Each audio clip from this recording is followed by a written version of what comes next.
এই কয়েকদিনে এত পরিমাণে গরমটা বেড়ে গিয়েছে যে কি বলবো তোমাদের। আর আমাদের মতো এই আমার গাছ বন্ধুরাও কিন্তু প্রচণ্ড গরমে অসহ্য কষ্ট পাচ্ছে। সকালবেলায় উঠেই প্রথমেই দেখো স্নান টান কমপ্লিট করে কিন্তু ওদেরকেও আমি স্নান করিয়ে দিচ্ছি, কারণ সামনে এই যে বেলা বাড়তেই প্রচুর রোদ হবে আর প্রচুর গরম, আর এই গরমে ওদেরও কিন্তু ভীষণ কষ্ট হচ্ছে।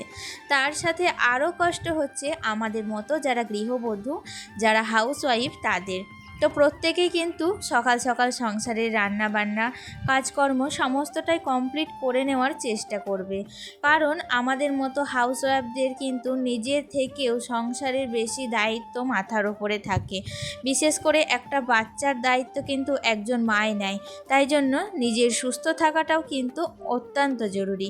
দেখো, নিজে সুস্থ থাকবে তারপরেই কিন্তু সংসারের সকলের দায়িত্ব তুমি ঠিকমতো পালন করতে পারবে।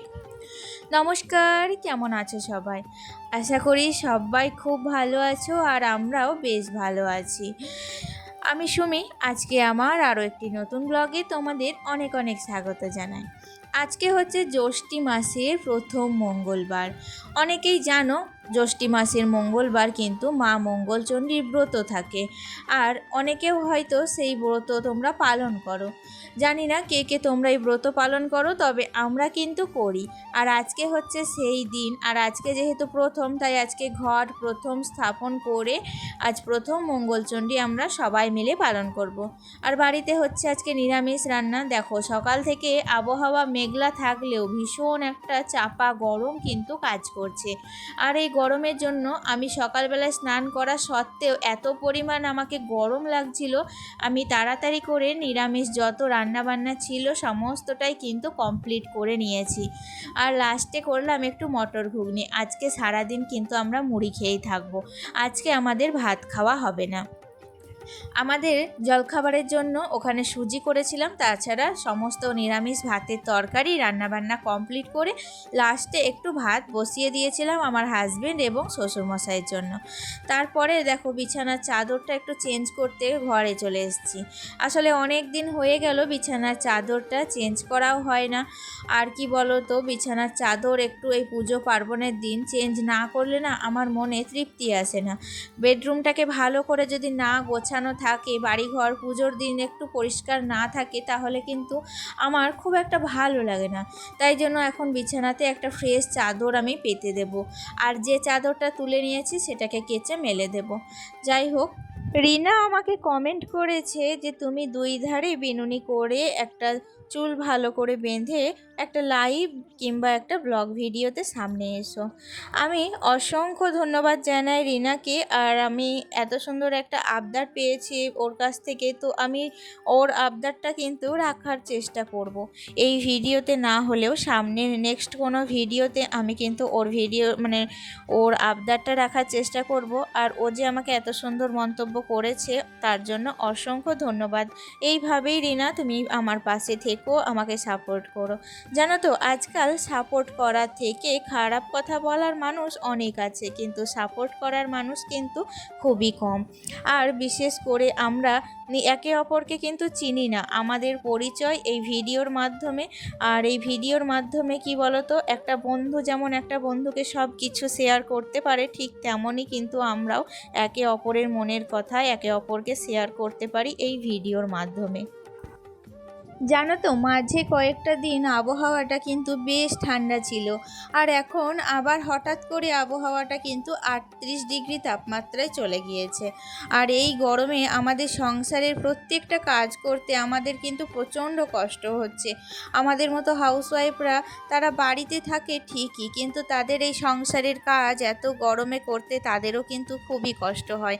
কিন্তু তাদের এই কষ্টটা কারা বা কতজন বোঝে বলো তো? কেউ বোঝে না। তারা ভাবে যে বাড়িতে থাকে মানেই কিন্তু সে ফ্যানের তলায় আরামসে রিল্যাক্স করে, কিন্তু সেটা কখনোই নয়।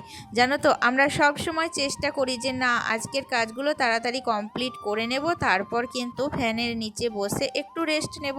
কিন্তু এই যে সময়টা কখনোই কিন্তু আমরা নিজের জন্য পাই না। জানো তো, সংসারের কাজের পাশাপাশি কিন্তু নিজের যত্ন নেওয়াটাও খুব জরুরি। আর নিজের যত্ন না নিলে তুমি সংসারের কারোরই যত্ন নিতে পারবে পারবে না।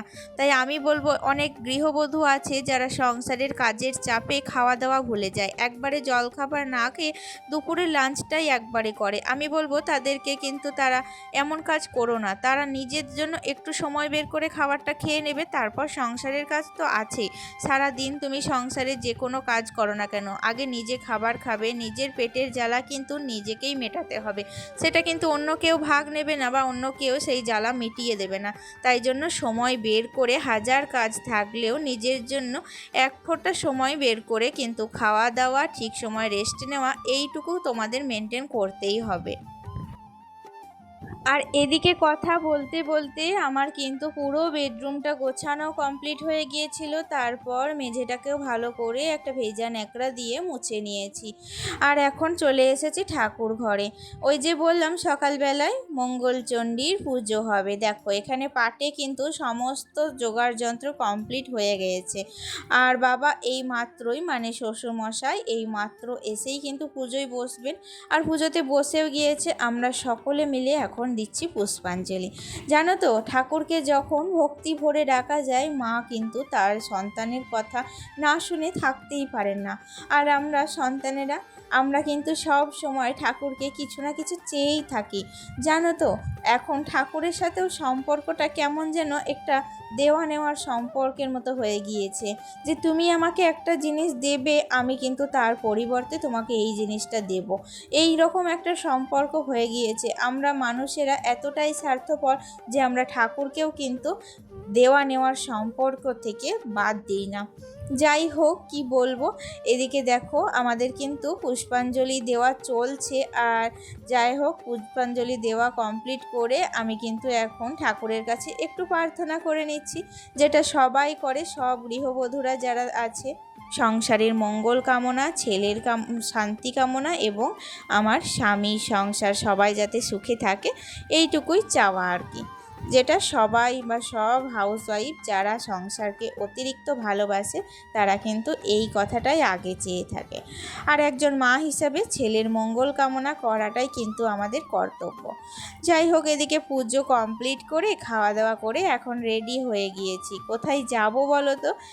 আশা করি তোমরা অনেকেই জানো যে ডিবিটি লিংকের একটা ভালো তুমুল ঝড় উঠেছে আমাদের চারিদিকে।